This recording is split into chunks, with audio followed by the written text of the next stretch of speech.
Hello guys, welcome back. This is Deepika from mytutorialrack.com. Now in the previous tutorial, we created a trigger on the opportunity object and we also created a trigger handler. Now everything worked smoothly. We were able to update the last 90 days field that is available on the account object, and also the health score was also getting updated properly. So everything was working fine, but in order to deploy this trigger to production, we need to have code coverage, right? And in order to get the code coverage, we need to write a test class. So now in this particular tutorial, we are going to ask Cursor to write another test class for us. And let me explain in detail what this test class is going to do. So you can see here, the prompt that I'm writing is create a test class for this opportunity trigger handler. And the happy path that I'm giving it is, let's say I'm asking it to insert one account. Okay, and let's say the name of the account is Big Co, and that account has some annual revenue. Okay, I'm not giving the annual revenue. Now, corresponding to this account, I'm going to ask it to create 3 opportunities, and each of these opportunities will have different close date, different amount on the opportunity, and also different stages. So the first opportunity is in closed one stage, and you can see here the close date is today date minus 5 days. Okay, so it will still fall under the last 90 days bracket, and the amount is 80,000. So in order, when it is doing the calculation for the last 90 days, it will take this particular opportunity into account, right? Because it meets all the criteria. It is within the last 90 days. It is in the closed one status. Those were the 2 main criteria in order for that opportunity to be accounted under the last 90-day wins.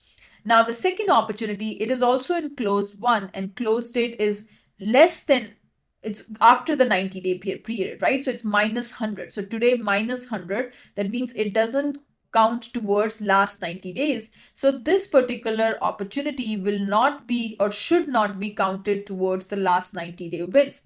And similarly, the third opportunity is in a prospecting stage. So we have to just, based on the stage itself, we are going to not allow this opportunity to be added in our calculation. So as per this particular calculation, only one opportunity should be included, and that should be the first opportunity, and the remaining 2 shouldn't get included.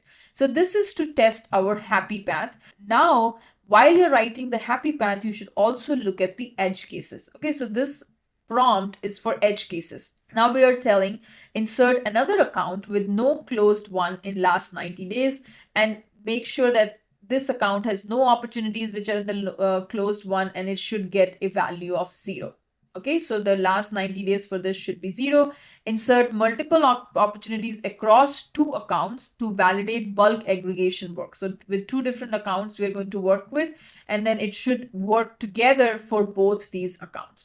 We should not allow it to use see all data. We don't want our existing data to be visible for the test class. So we will set the see all data to be false here, and aim for about 85% coverage across the handler and trigger. So that is the instruction that I'm going to give it to the cursor. So in order to make my life easy, I have copied the same exact thing that I've explained to you on Notepad. So I'm going to just go ahead and copy this, and we will Control Z, Control C, and I'm going to go to the cursor and paste it here. So now what it is going to do is going to write me a test class as well.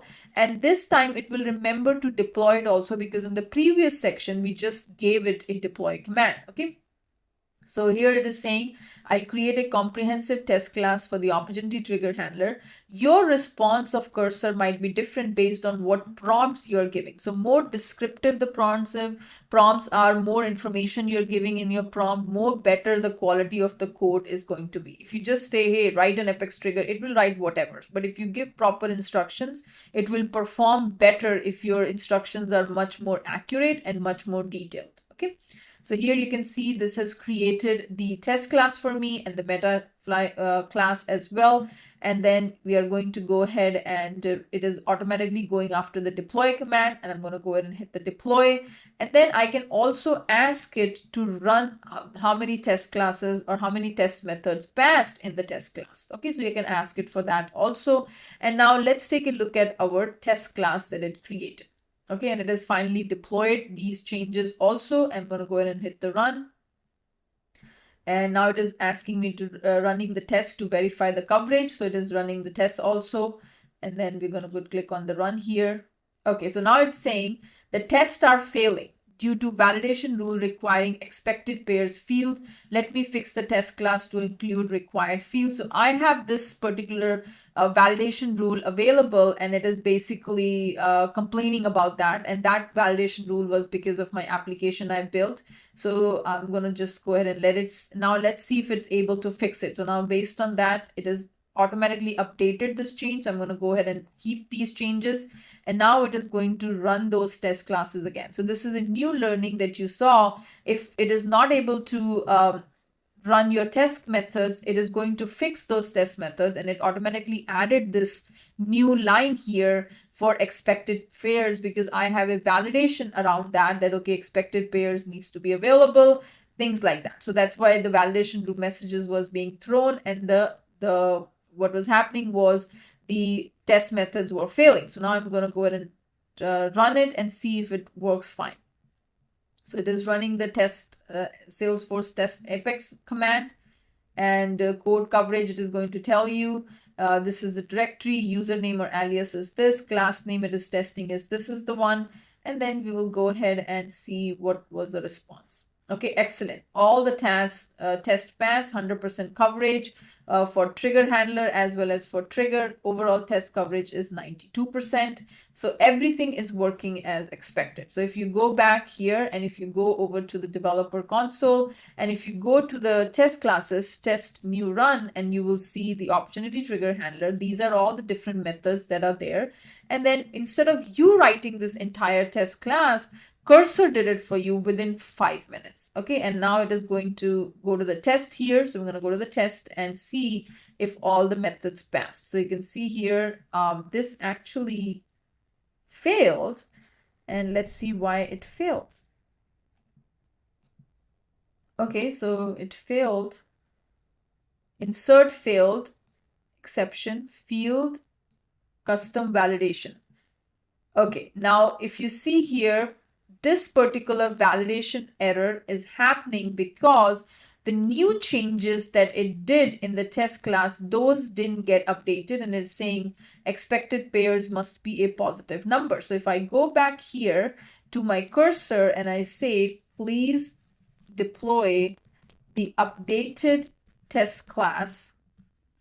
And what is the name of the test class? Opportunity trigger handler test. Trigger handler test. So this is the class to the my dev org. So this particular class, even though it had, I'm going to go ahead and keep all these changes. Even though it had this change, it didn't get deployed. Okay, the test class is already deployed. I deployed it just before running the test.